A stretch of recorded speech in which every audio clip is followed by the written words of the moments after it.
Boa noite, irmão. Boa noite, irmã.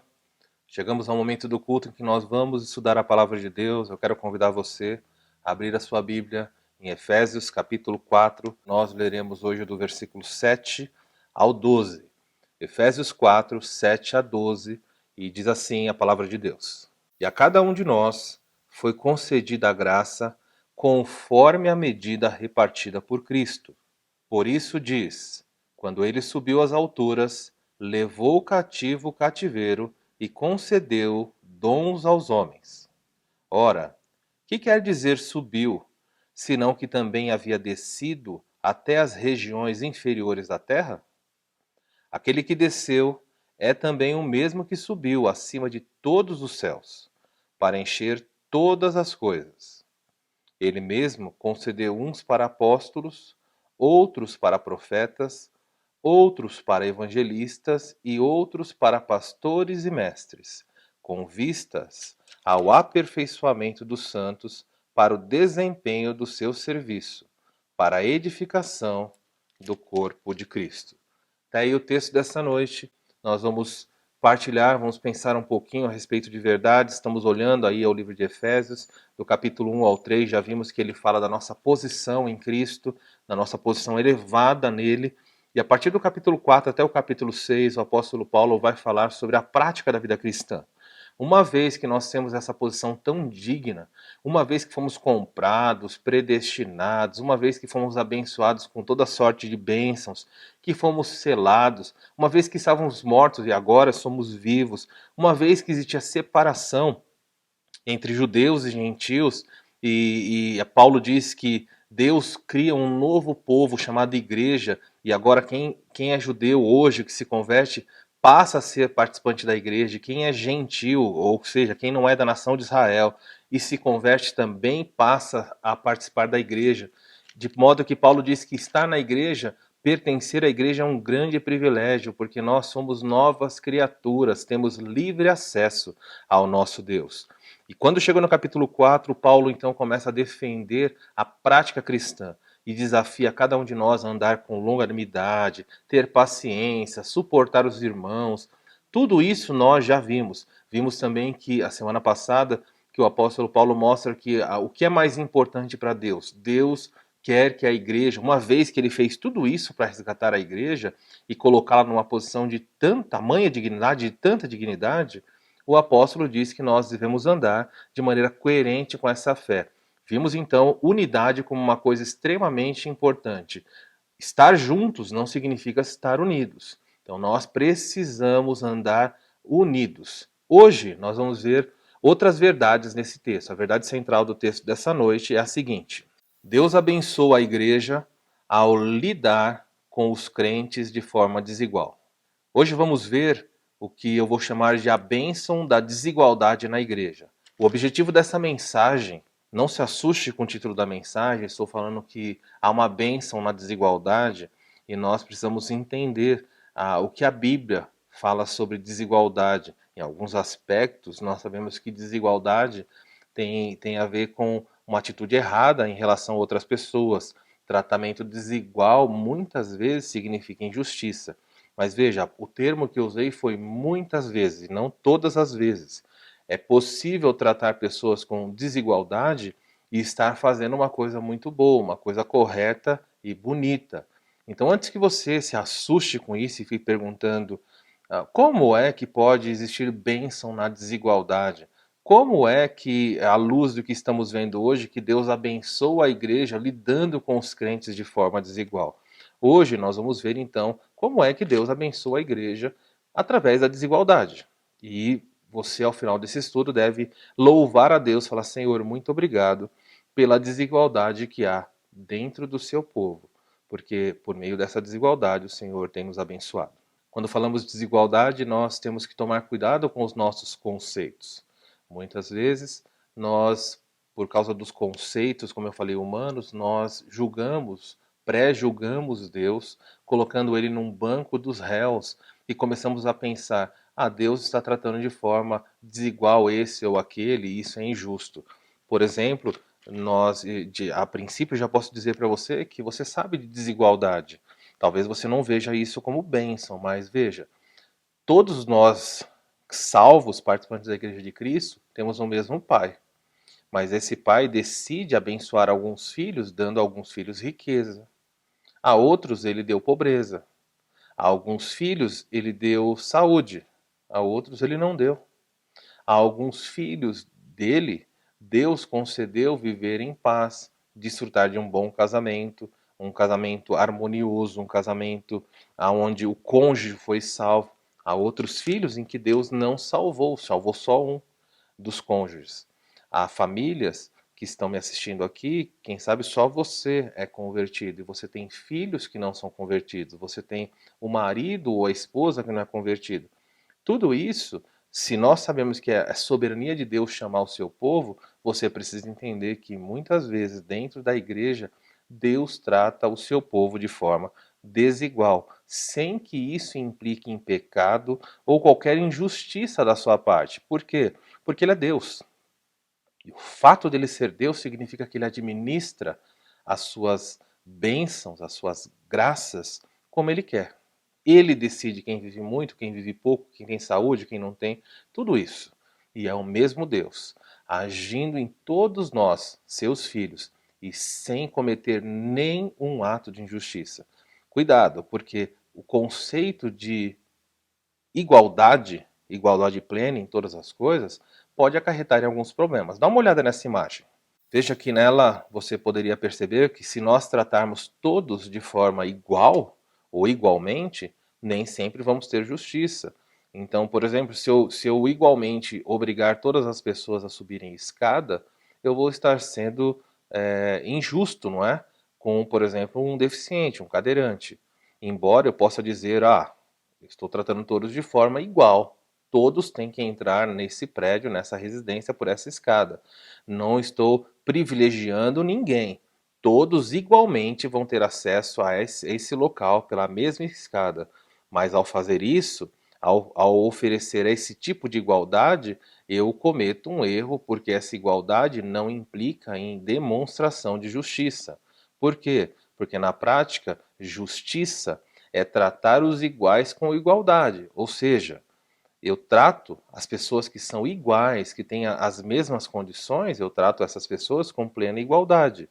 Mas justiça também implica em tratar os desiguais conforme a sua desigualdade. Seria justo eu permitir uma pessoa que não tem limitação subir pela escada, enquanto uma outra pessoa que tem limitação ter acesso por meio de uma rampa. Isso seria justiça. Talvez alguém diga, mas isso é desigualdade. É verdade. Um tem acesso por escada, outro tem acesso por rampa. É desigual, mas é justo. Você poderia pensar da mesma maneira se um grupo de 3 pessoas estivessem observando um jogo numa certa arquibancada. Então você tem aí essa imagem mostrando a igualdade e justiça. Veja, a igualdade seria dar um caixote para cada um deles. Isso seria dividir de forma igualitária. Mas seria justo? Obviamente que não. Então, justiça seria olhar para naquilo que eles são diferentes e tratá-los na medida da sua desigualdade.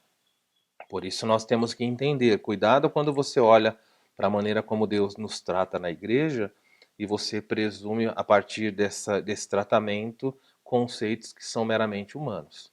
Então preste atenção, é comum e nós temos que fugir disso. Em Atos capítulo 6, eu não vou abrir, só vou citar para vocês, quando houve problemas dentro da igreja, as pessoas vendiam as suas posses, traziam os recursos e entregavam para os apóstolos. E a Bíblia diz que os recursos eram divididos à medida da necessidade de cada um. Não era assim, traz, vendeu, vamos dividir em partes iguais para todas as pessoas. Não. Numa igreja cristã, isso pode ser visto claramente, por exemplo, na parte de assistência social, na parte de diaconia, de suprir certas pessoas. Há pessoas que, se você desse uma cesta básica, seria muito pouco. Às vezes uma pessoa pode receber 2 cestas básicas, seriam necessárias para aquela família, para aquela pessoa, para aquela situação. Enquanto outra, se receber uma cesta básica, já seria injusto porque não precisa. Então, na igreja, nós agimos, nós tratamos de maneira desigual. Existe uma bênção nisso, porque na desigualdade, muitas vezes até mesmo do tratamento com uma pessoa e outra, nós oferecemos então justiça. Da mesma forma, Deus sabe tratar o seu povo, quando é necessário, com desigualdade. Nesse texto nós vamos ver a bênção de Deus ter feito isso. Quero chamar sua atenção para o primeiro ponto dessa mensagem. O primeiro ponto dessa mensagem é o seguinte: Deus abençoa a igreja dividindo a sua graça de forma desigual. Deus abençoa a sua igreja dividindo a sua graça de forma desigual. O texto diz: e a cada um de nós foi concedida a graça. Paulo diz que todos os crentes, a cada um, sem distinção, aí nós temos igualdade, ninguém ficou de fora. Na administração da sua graça, Deus concedeu a cada crente a extensão, o seu favor. De que forma? Quando nós falamos de salvação, essa graça, quando relacionada à salvação, ela é dada de forma igualitária. Ninguém foi salvo um pouquinho ou um montão. A graça nos igualou. Por quê? Nós estávamos igualados no pecado. Todos nós, sem distinção, estávamos mortos em nossos pecados e delitos, por causa de Adão, o nosso primeiro representante, não é? Adão pecou e toda a humanidade se tornou pecadora. Mas em Cristo, o nosso segundo representante, não todos, em Adão todos se tornaram pecadores. E em Cristo, alguns vão se tornar justos. Eu espero que você possa desfrutar dessa graça que foi dada em Cristo. Então, nesse sentido, a graça oferecida na cruz para quem foi salvo, ela foi igualmente distribuída. Mas o versículo 7 do capítulo 4 de Efésios diz mais, ele fala assim: e a cada um de nós foi concedida a graça, conforme a medida repartida por Cristo. Conforme a medida repartida por Cristo significa que ele distribuiu graça em proporções diferentes. Então eu sei que a graça a qual ele está se referindo nesse versículo não está relacionada à graça da salvação, porque a graça da salvação foi oferecida igualmente. Então qual é a graça?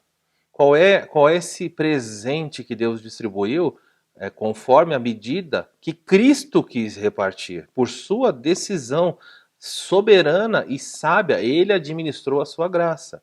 Nós poderíamos ficar aqui pensando, discutindo, confabulando qual seria, mas nós precisamos olhar para a Escritura. Quando nós não sabemos uma coisa, podemos buscar na Escritura a resposta para esse dilema. Eu convido você a voltar para o capítulo 3.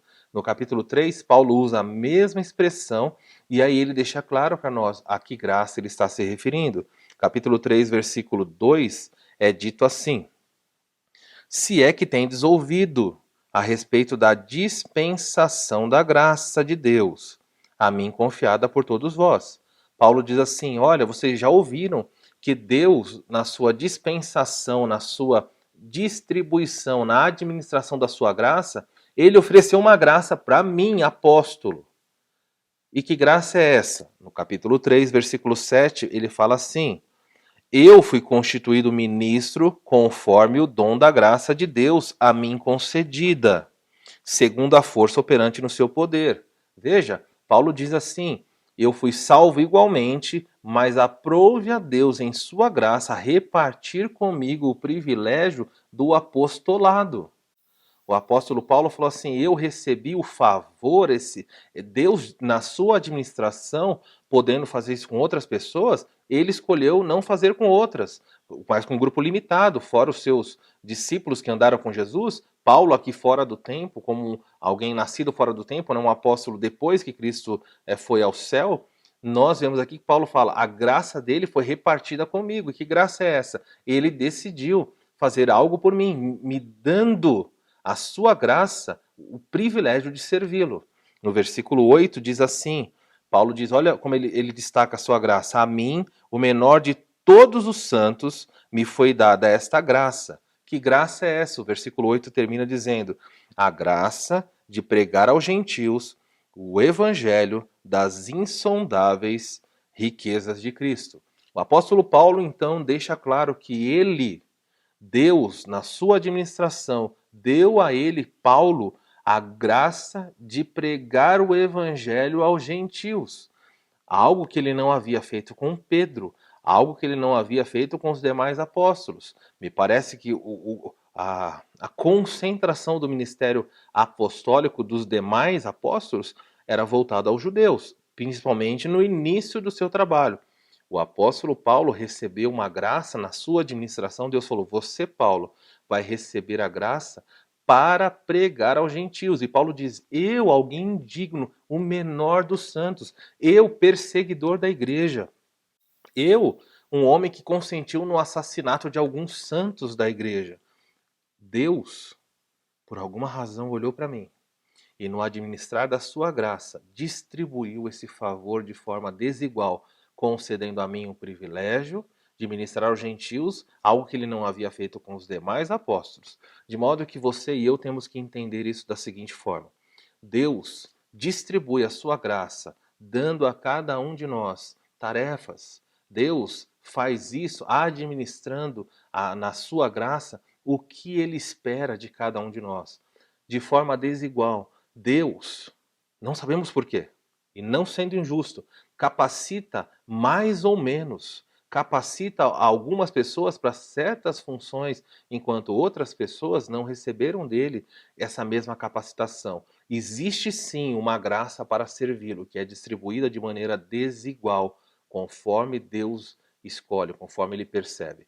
O texto continua dizendo assim: por isso, versículo 8, por isso diz: quando ele subiu às alturas, levou cativo o cativeiro e concedeu dons aos homens.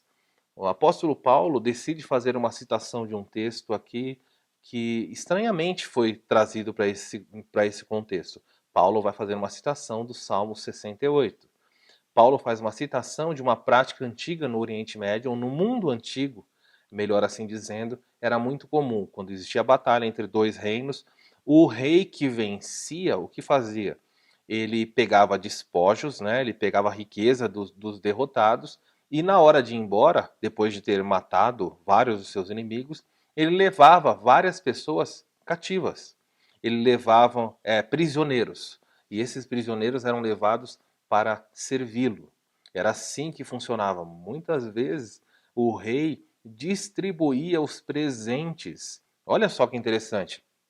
Era comum o rei, por exemplo, entrou numa batalha, venceu, na hora de ir embora, ele pegou toda a riqueza do perdedor e também pegou pessoas que ficaram vivas e levou embora como escravo. Então ele voltava com duas riquezas: servos e dons, presentes, coisas que ele, o espólio da sua batalha.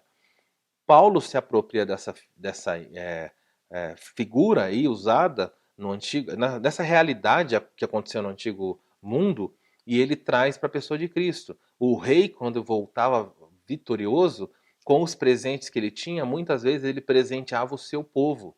Ele dava presentes para o povo.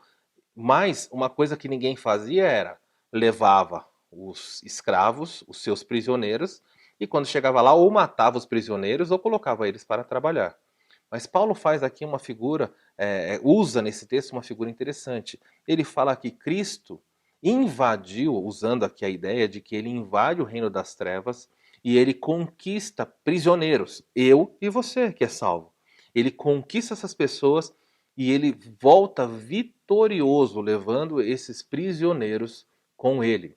Mas, de uma maneira estranha, toda a riqueza, todos os presentes que foram conquistados por Cristo, ele dá aos prisioneiros, que fomos nós. Nós fomos conquistados. Ele nos liberta e nos presenteia. E ele administra agora a sua graça. E quando ele fez isso, o versículo 8 diz assim: por isso, quando ele subiu às alturas, levou cativo o cativeiro e concedeu presentes, dons aos homens. É isso que o versículo está falando.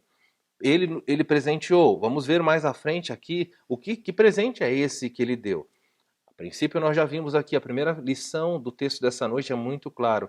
Deus administra a sua graça de maneira desigual, capacitando pessoas para diferentes oportunidades, para diferentes tarefas, para diferentes objetivos. E ele faz isso porque ele quer. Ele não presta contas para ninguém. A graça foi distribuída igualmente na salvação, mas no serviço cristão, na unidade do serviço cristão, Deus não deixou que a igreja fosse uniforme.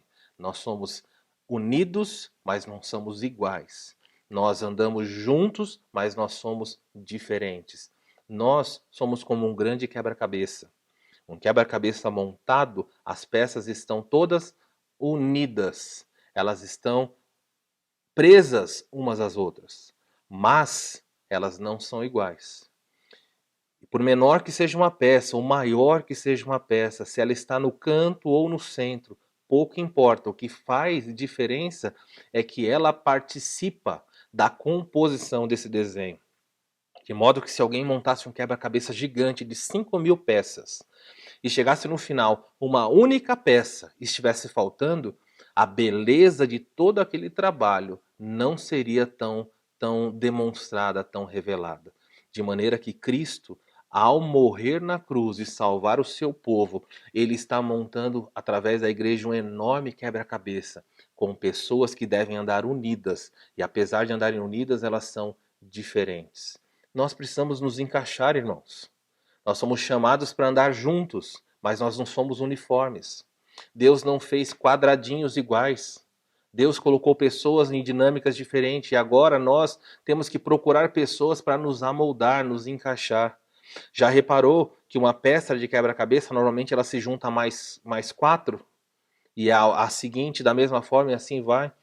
Uma peça do quebra-cabeça não se liga a todas as demais peças. Ela faz parte daquele quebra-cabeça. Está unida, ela faz parte do todo, mas ela não está ligada individualmente a cada peça. Ela está ligada ao plano, ao total, à ideia do quebra-cabeça todo. Cristo está montando a sua igreja e na composição da sua igreja chamou pessoas diferentes. Há pessoas perto de você com quem você tem mais familiaridade, mais afinidade. Una-se a essas pessoas. A beleza da igreja está na unidade. Nós precisamos caminhar unidos. Talvez você não tenha afinidade, unidade com todas as pessoas da igreja em que você participa, mas você precisa fazer parte do todo. Não pode ficar faltando o seu papel. Há uma tarefa para você. Você precisa encontrá-la, você precisa cumprir. Quantas igrejas estão com buracos na composição do que Deus está fazendo? Por quê? Porque crentes não entram, não acham o seu lugar, não se ajustam, insistem em ficar fora daquilo para o qual foram chamados. Que triste isso. Muitas pessoas ficam choramingando dizendo: eu não tenho função aqui na igreja, eu não tenho função no plano de Deus. É claro que você tem. Se Deus te salvou, à luz do que nós estamos vendo aqui, Paulo falou que há uma graça repartida com cada um. Não há ninguém no povo de Deus que não tenha recebido dele graça para servi-lo. O grande teólogo do século XVI, João Calvino, disse o seguinte: nenhum membro do corpo de Cristo recebe tal perfeição que o torne apto a suprir as próprias necessidades sem a assistência dos outros. O que João Calvino está dizendo é que nenhum de nós recebeu todos os dons. Deus, na divisão da sua graça, deu, muitas vezes, de forma desigual, para alguns, muitas coisas e para outros poucas. Mas ele nunca deu tudo para um só. De modo que ninguém pode olhar para si mesmo e falar: eu não preciso dos demais. Você precisa dos seus irmãos. E ninguém pode olhar para si mesmo dizendo: eu não recebi nada. Ninguém recebeu tudo e também ninguém deixou de receber pelo menos um pouco da graça de Deus. Use essa graça. Todos nós precisamos uns dos outros. Essa é a bênção de ser igreja. Há pessoas que receberam muitas habilidades, mas no mínimo uma cada salvo recebeu. E a pergunta que eu faço para você é: aonde é que você se encaixa no quebra-cabeça da igreja em que Deus colocou você? O que você está fazendo? É você uma peça de quebra-cabeça dentro da caixa? Porque se você está dentro da caixa, você é completamente inútil. Qual é a função do quebra-cabeça da peça dentro da caixa? Quem fez o quebra-cabeça fez para que ele fosse montado, unido e exposto. Cristo quer mostrar a beleza da obra redentora dele na cruz, montando um povo, trazendo um povo diferente de cultura, de convicção, de padrão social, de cultura diferente, e unindo eles e fazendo uma pintura maravilhosa. Infelizmente, por causa das nossas esquisitices, nós muitas vezes, ao invés de formarmos um quadro bonito, nós formamos aqueles quadros horripilantes. Não sei você, mas às vezes eu vejo obras que as pessoas mostram, pinturas, quadros, e as pessoas falam assim, olha que quadro, e você fala assim, nossa, que quadro lindo, que valioso. E eu olho para aquele quadro, meus irmãos, eu não daria R$ 1. O quadro é feio, é horrível. Vou mostrar para vocês algumas pinturas. Veja aí. As pessoas falam que é bonito. Onde está a beleza nisso? E muitas igrejas são assim. Quando se unem, quando estão juntos, são esquisitas, são estranhas. Você já vê aquelas pinturas que tem o nariz grande, a cabeça grande, o olho fora de lugar, o olho perto da barriga. Gente, que coisa horrível. A igreja de Cristo não é assim. O Deus que chamou a igreja distribuiu a sua graça de forma desigual, colocando pessoas no centro, na borda e assim por diante, compondo uma enorme pintura, um quebra-cabeça, unido sem ser uniforme. Ache o seu lugar dentro do povo de Deus. Faça a diferença, porque é isso que é a bênção de Deus. A bênção de Deus está na unidade em diversidade. Quando nós nos unimos, sendo diferentes, nós estamos compondo o plano de Deus para aquilo que ele realizou. O próprio Cristo quer que cada um de nós administre a graça recebida em favor de todos os demais. Os próximos 2 versículos, eles tratam de um assunto também interessante. O versículo 9 diz assim, ora, que quer dizer subiu? Senão que também havia descido até as regiões inferiores da terra. Muitas pessoas fazem confusão com esse versículo. Tome cuidado. Muitas pessoas, ao fazer essa leitura, dizem o seguinte, e na versão que você acabou de ler, diz assim, desceu, havia descido às regiões inferiores da terra. Muitas pessoas, existem 2 possibilidades de interpretação, e muitas pessoas ficam aí confusas a respeito disso.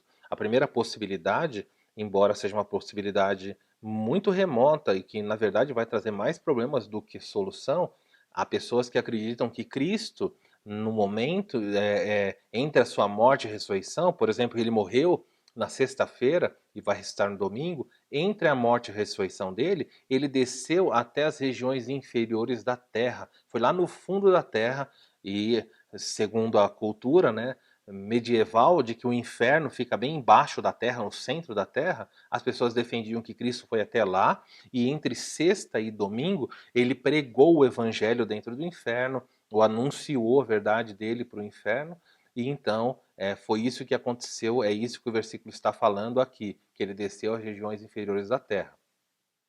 Eu não consigo fazer essa leitura nesse texto. Os gramáticos, os estudiosos da língua grega, dizem que a expressão desceu às regiões inferiores, o da terra, se segura aí, não precisa se preocupar com esse tipo de coisa. Esse da terra é um genitivo apositivo. Não se preocupa com isso. Os gramáticos mostram que é um genitivo de explicação. Então, a melhor leitura para o texto seria desceu às regiões inferiores, à terra, ok? O que é isso? Ele está no céu. Se ele está no trono de glória, o texto estaria falando não do que aconteceu entre a sua morte na sexta e a ressurreição no domingo, mas estaria falando do seu nascimento, dizendo que Cristo, no momento da encarnação, desceu às regiões inferiores do seu reino, do seu universo. Que regiões são essas? Aqui a terra. Ele saiu do céu de glória e desceu à terra. Essa é a melhor leitura, é a leitura que se harmoniza mostrando que Cristo de fato encarnou. E é um problema que certamente estava na mente de Paulo, porque existiam no primeiro século pessoas que defendiam, ensinavam que a matéria é má, ou seja, diziam que Deus nunca se encarnaria. E Paulo diz aí bem claro, Cristo subiu. E se ele subiu, para ele subir, então ele tinha que ter descido. Desceu aonde? As regiões inferiores. Onde é? Aqui a terra. Andou entre os seres humanos e depois voltou ao céu. Então, não acredite nessa possibilidade de que Cristo desceu e foi até o inferno. Até porque, se isso tivesse acontecido, nós teríamos diversos desdobramentos ruins. Se implicaria uma segunda chance após a morte. Imagina, o inferno estaria vazio. Imagina a pessoa em tormento no inferno, Cristo foi lá e pregou. Alguém quer aceitar? Tem gente que fala assim, não, ele não pregou a salvação, ele só foi lá e anunciou a sua vitória, dizendo, ó, eu venci, viu? Viu? E depois subiu. não precisa fazer esse desdobramento. Eu sei que algumas pessoas até podem ir nessa direção, mas é mais provável, a grande parte dos eruditos defendem que Cristo desceu do céu até aqui a terra e andou entre nós. É disso que está falando. O texto continua. Aquele que também desceu é o mesmo que subiu acima de todos os céus. Quando fala subiu acima de todos os céus, para não me delongar, porque ele fala acima de todos os céus. Existem mais céus? Na cultura dos judeus, na antiguidade, algumas pessoas defendiam a existência de três céus, e outros até de 7 céus. Então Paulo vem e fala assim, ele subiu até acima de todos os céus, para deixar claro que ele foi aonde? A presença de Deus. Cristo Jesus, na sua ascensão depois da morte, ele foi até a presença de Deus o Pai. É isso que ele quer ensinar. Nada disso. Essa contagem de 3 céus, 5 céus, 7 céus, isso não importa. Isso é um pensamento do homem antigo. O que nós sabemos aqui que Paulo está mostrando. Cristo, ao subir, voltou à presença aonde está o seu Pai, o Deus Todo-Poderoso. Continuando, ele diz assim, versículo 11, e aí vem o segundo ensino dessa noite. Deus abençoa a sua igreja dividindo funções de forma desigual. Deus abençoa a sua igreja dividindo funções de forma desigual. O texto diz assim, ele mesmo concedeu uns para apóstolos, outros para profetas, outros para evangelistas, outros para pastores e mestres. Está aqui uma divisão, me parece bem linear, bem tranquila de entender. Na administração da sua graça, Deus capacitou alguns mais do que outros. Ele fez isso porque ele quis. Salvou igualmente e distribuiu a graça para servi-lo de maneira diferente. E depois que ele distribuiu a graça para servi-lo de forma desigual, ele também deu aos homens funções desiguais dentro da igreja. Nós não precisamos na igreja ter a mesma função. Ele diz assim que ele chamou uns para apóstolos. E a sequência como o versículo é apresentado, ele está mostrando aqui a cronologia de como Deus trabalhou. Embora muita gente hoje, principalmente os neopentecostais, vão dizer que isso não é verdade, os apóstolos, é o primeiro que ele cita aqui. Cristo subiu aos céus. E ele fala assim, ele mesmo instituiu uns para apóstolos. O primeiro grupo que ele formou eram os apóstolos.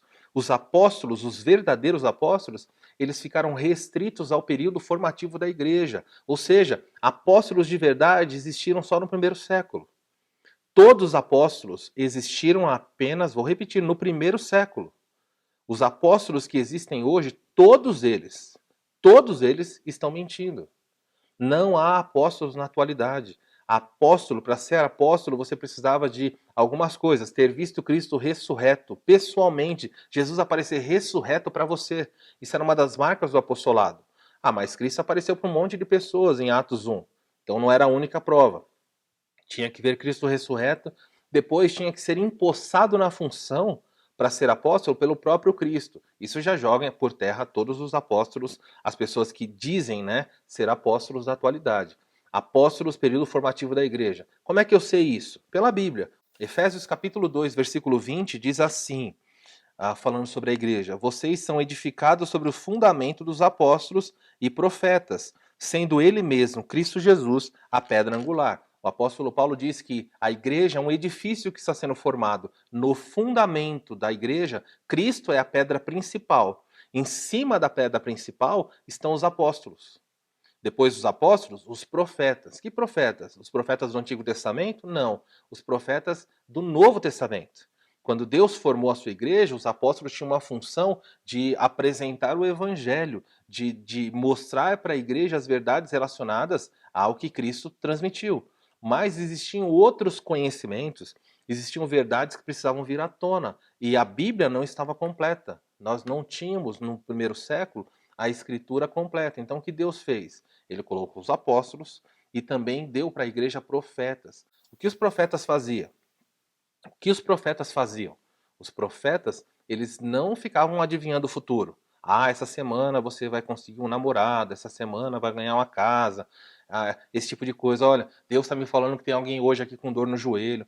Essa bobeira que as pessoas inventam por aí, isso aí não tem nada a ver com profecia. A profecia no primeiro século consistia assim, em trazer revelação para a igreja, revelação nova.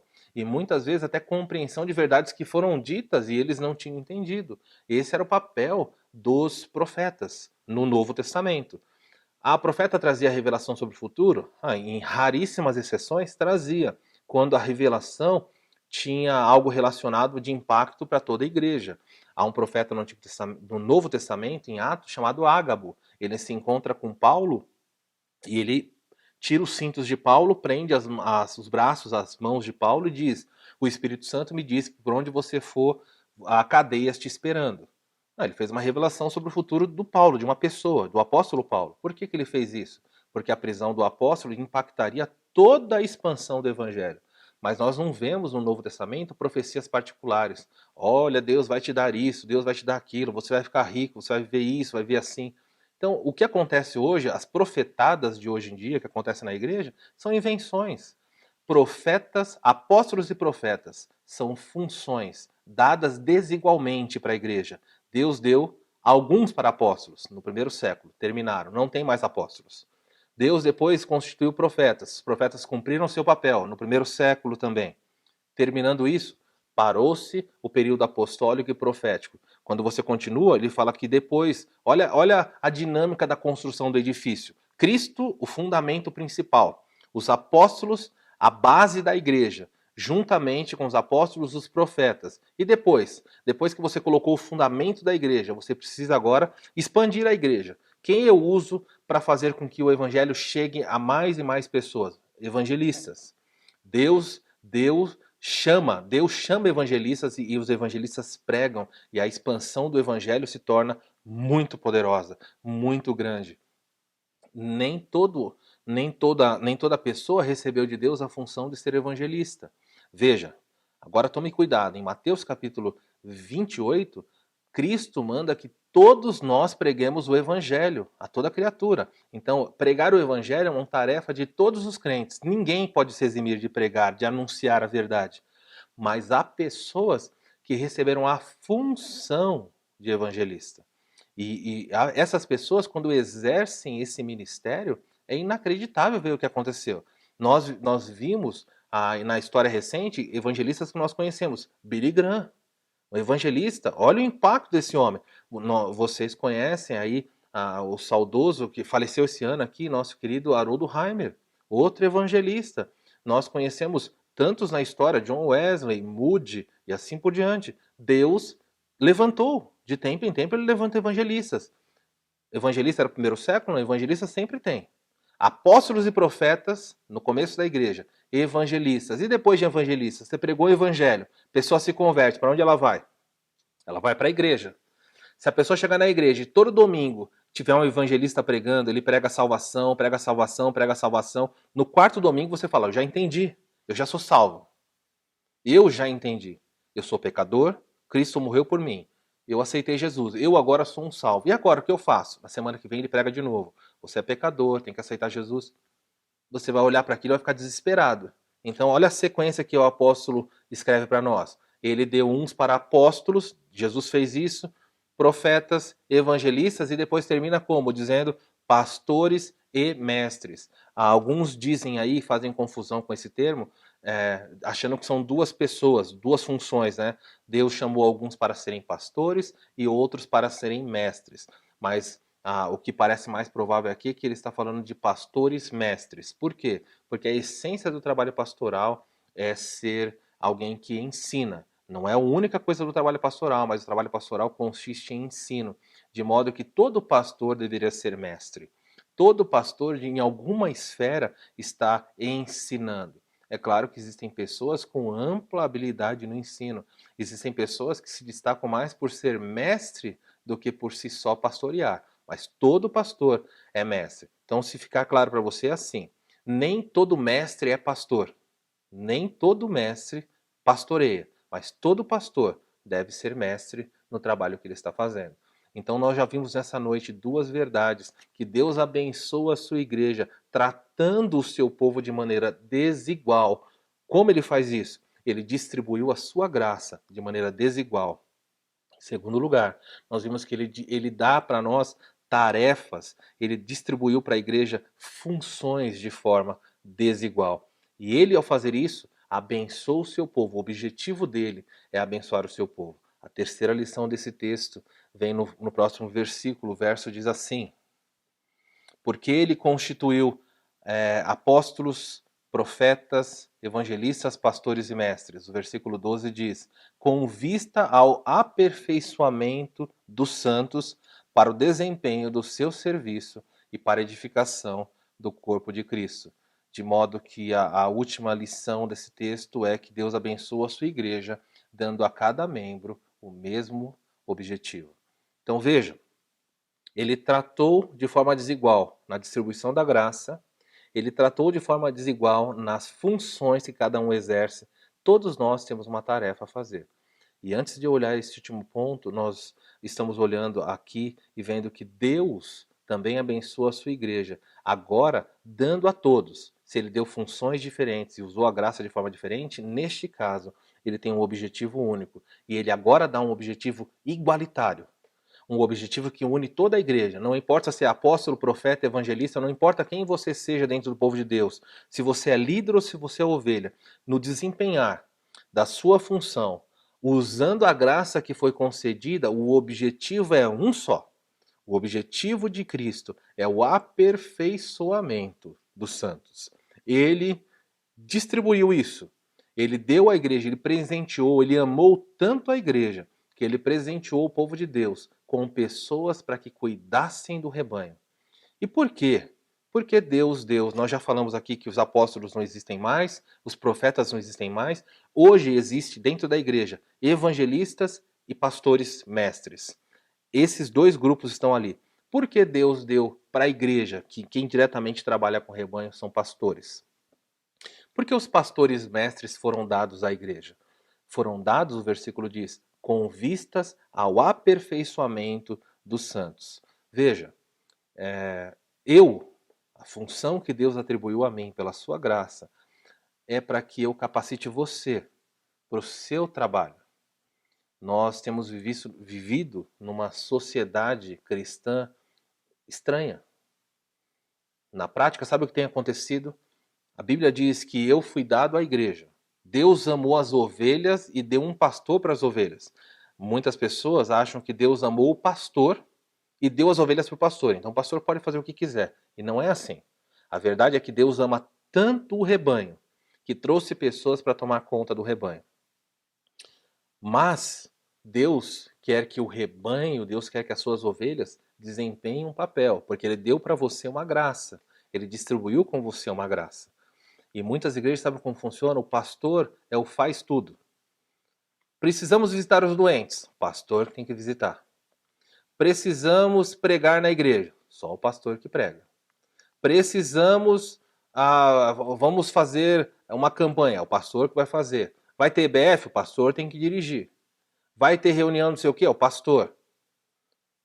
Precisa fazer capelania, precisa ir no presídio, precisa... olha, vai ter um funeral. O pastor tem que ir lá fazer.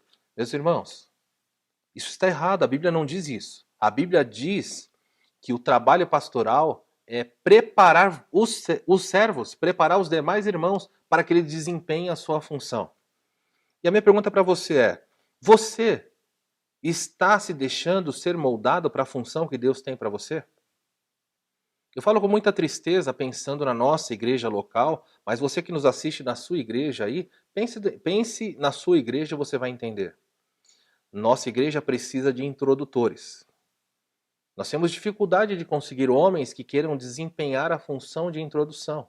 Eu não estou falando agora da época de pandemia, não, eu estou falando de modo geral. Não tem. São raros os homens que se dispõem a isso. Nós precisamos de pessoas, na nossa igreja, que desempenhem um trabalho de capelania, que queiram visitar pessoas. Nós precisamos de pessoas que desenvolvam o trabalho com crianças. Nós não temos um trabalho infantil estruturado. Nós temos alvos, temos sonhos. Sabemos de pessoas que até gostariam e quem sabe vão nos ajudar com isso, mas nós gostaríamos que mais pessoas se envolvessem. Nós temos um ministério de música na igreja. Essas áreas que aparecem, muitas vezes as pessoas querem se envolver. Mas, por exemplo, nós temos um ministério na igreja que está carente de mão de obra de ajuda. Nós precisamos de ajuda na transmissão dos cultos. Que dificuldade é conseguir pessoas que ajudem na transmissão. As pessoas parece que não querem se envolver. Então o pastor tem que fazer. O pastor vai lá e o pastor tem que ficar na mesa de som, na transmissão, tem que cantar, tem que tocar, tem que pregar, tem que visitar, fazer funeral, nascimento. O pastor tem que fazer todas as coisas. Aonde estão os homens e mulheres de Deus que estão desempenhando o seu papel? Aonde é que você se encaixa nesse rebanho onde Deus te colocou? Qual o seu papel, afinal de contas? Porque o meu papel é a função de um treinador de futebol. Você não precisa entender nada de futebol, mas o trabalho pastoral ele está muito relacionado à função de um técnico de futebol. O técnico que joga é o técnico que fica no gol? É o técnico que faz o ataque ou defende? Não, ele fica do lado de fora, instruindo, conversando, dizendo, olha, esse daqui é o melhor jogador no lado esquerdo. Vai lá, joga lá, faz o seu papel. Essa pessoa aqui, ela tem uma habilidade muito grande com a perna direita. Olha, sirva nessa ponta. Você sabe jogar assim? Joga no gol, joga na defesa. Enfim, esse é o papel pastoral, é administrar o rebanho para que o rebanho trabalhe, funcione quase que sozinho. Mas na prática, e com muita tristeza eu digo isso, na maioria das igrejas, nós temos visto o pastor colocando a camisa e correndo de um lado, correndo para o outro, tendo que fazer isso, fazer aquilo. Aonde estão as pessoas para servir? Qual é o seu papel? Onde você está servindo na sua igreja? É uma pergunta bem simples. Qual é o seu papel nessa igreja, na nossa igreja? Na nossa igreja Batista Redenção de Bragança Paulista. Qual é o seu papel? O que você está fazendo? Qual é a sua função? Não importa se você é idoso, se você é novo, se você é homem ou se é mulher, Deus capacitou, à luz desse texto, deu para você uma graça, distribuiu. Existe um lugar nesse quebra-cabeça chamado Igreja Batista Redenção. E você que nos assiste que é de outra igreja, na sua igreja existe um lugar onde a peça, você é essa pecinha que se encaixa ali. Aonde é que você se encaixa? Ou você só está na caixa? Onde é? Talvez você esteja esperando o pastor procurar você e falar, olha, você não quer fazer isso e aquilo? Você, parte de você, servir a igreja é um privilégio. É você que deveria procurar o pastor, a liderança e falar, eu quero servir, onde eu posso? Pastor, eu não sei como eu posso servir, eu gosto de fazer isso, eu posso servir nessa área, posso trabalhar na cantina, posso trabalhar na introdução, pastor, posso ajudar com as crianças, pastor, posso, enfim, aonde é que você está servindo? Não me diga que você se contenta a ir domingo após domingo e ir embora. Mesmo que seja uma coisa pequena ou você fazendo uma coisa grande, a palavra de Deus nos mostra que a unidade da igreja, o aperfeiçoamento da igreja se dá quando cada um faz o seu papel. Olha o que o versículo diz mais. O versículo diz assim: com vistas ao aperfeiçoamento dos santos, para quê? Para o desempenho do seu serviço. Então, quando nós desempenhamos o nosso serviço, quando os crentes desempenham o seu serviço, à luz desse texto, olha o que acontece. Para a edificação do corpo de Cristo. Sabe como uma igreja cresce? Sabe como uma igreja se torna unida? Ela não se torna unida só se alimentando da palavra de Deus, teoricamente, domingo após domingo. Ela faz o seu mútuo crescimento. É quando você se envolve no corpo de Cristo, quando você cumpre o papel para o qual ele te salvou, quando você faz a sua parte, o corpo se edifica. Nós precisamos urgentemente mudar isso. Não seja um crente esquenta banco. Não seja um crente que bate cartão em dia de ceia. Seja um crente comprometido e envolvido com a sua igreja. Jovem, você que está me assistindo, qual é o seu papel dentro dessa igreja? Será que as pessoas têm que estimular você para você participar do Darash, para você estar nas reuniões? Será que as pessoas precisam carregar você no colo o tempo inteiro? O que você faz para que esse grupo dê certo? Quem você convida? Ah, pastor, sou desmotivado. O que você tem feito para animar o grupo, para motivar o grupo? E não estou falando de novo nesse tempo de pandemia, estou falando qual a sua contribuição para que a igreja, para que os jovens se fortaleçam. É muito fácil reclamar do departamento infantil, do louvor, da introdução, de qualquer outra coisa dos belas. Enfim, é fácil reclamar. Mas o que você tem feito? Homens, mulheres, crianças, idosos, você tem que achar o seu papel. Enquanto você não achar o seu papel, eu lamento dizer, a nossa igreja e a igreja de outras pessoas que nos assistem será uma igreja raquítica, uma igreja deficitária. Deus quer abençoar a sua igreja pela desigualdade. Ele distribuiu a graça de forma desigual. Ele deu funções desiguais, mas o objetivo dele é o mesmo: a edificação do corpo de Cristo, através do seu envolvimento, do seu trabalho em prol dos seus irmãos. Vamos nos unir, vamos fazer isso. Vamos celebrar a unidade. Vamos celebrar a nossa não uniformidade, o fato de sermos diferentes. Cada um se encaixando no seu lugar. E Deus construindo esse grande quebra-cabeça. E quando terminar, a pintura que vai surgir dessa imagem será maravilhosa para a glória dele. Eu espero que naquele dia você possa, diante dele, falar: Senhor, eu ocupei o meu lugar. Eu cumpri o meu papel. Faça aquilo para o qual Deus chamou você para fazer. Vamos orar. Pai, eu quero te agradecer. Tem sido um desafio para o povo de Deus enxergar a responsabilidade que o Senhor tem dado. Até quando, Senhor, homens e mulheres, os teus servos vão dormir? Até quando o seu povo vai se acomodar? Até quando as pessoas vão inventar desculpas para não se envolver? Eu sou muito jovem, eu sou muito tímido, eu sou muito humilde, eu não tenho tempo, os meus estudos me atrapalham, o meu trabalho toma muito tempo. Pastor, não sei falar em público, não sei orar, não sei isso. Todas as pessoas, Senhor, receberam graça para servir. Sua palavra não mente, é a verdade.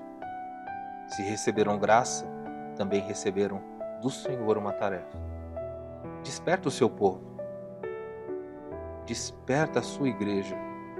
Cada irmão que nos assiste aqui da nossa ou de outras igrejas que estão nos assistindo, eles precisam desempenhar o seu papel. Nos ajuda, porque não é a minha função fazer tudo, Senhor. Minha função é treinar a igreja. Mas eu preciso dos jogadores. Eu preciso de pessoas que queiram se envolver. Une a sua igreja. Pacifica a sua igreja. Mas dá a essa igreja a percepção da responsabilidade que tem. E assim nós vamos desfrutar com alegria a bênção da desigualdade. Porque uma vez que o Senhor não deu os dons, todos os dons para todos, cada um de nós precisa do outro. Ninguém pode ser crente sozinho. Ninguém pode ser crente sozinho. Nós precisamos um dos outros. Nós oramos assim, em nome de Jesus. Amém. Deus te ajude, meu irmão, minha irmã, a encontrar o seu papel dentro do rebanho e assim crescer, permitindo que os irmãos desfrutem da bênção da desigualdade. Nós vamos terminar esse culto com uma canção. Deus abençoe você. Nós temos avisado, dia 4 de outubro, primeiro domingo de outubro, o culto presencial vai ser retomado na nossa igreja, apenas na parte da noite. Domingo, dia 4 de outubro, às 18h30, será o nosso primeiro culto. Então se prepare, se você quiser, não é obrigatório. O culto vai ser transmitido aqui também pela internet, mas como o culto vai ser presencial, o nosso culto vai ser um pouco mais breve, para evitar que as pessoas fiquem muito tempo agrupadas, tá bom? Vamos avisando isso com calma. Se você é um crente, está sendo abençoado de alguma forma pelo ministério dessa igreja, se for da sua vontade, nós falamos isso sempre deixando você à vontade, tem que ser voluntário, mas se você quiser, ajude a sustentar igrejas sérias. Não permita que as igrejas sérias não tenham mais acesso, não consigam manter as portas abertas. Abençoe o povo de Deus, abençoe os incrédulos, porque quando uma igreja prega a verdade, o povo de Deus é edificado e a mensagem da salvação também é anunciada. Fique na graça do Senhor, nos vemos em breve. Deus abençoe cada um de vocês.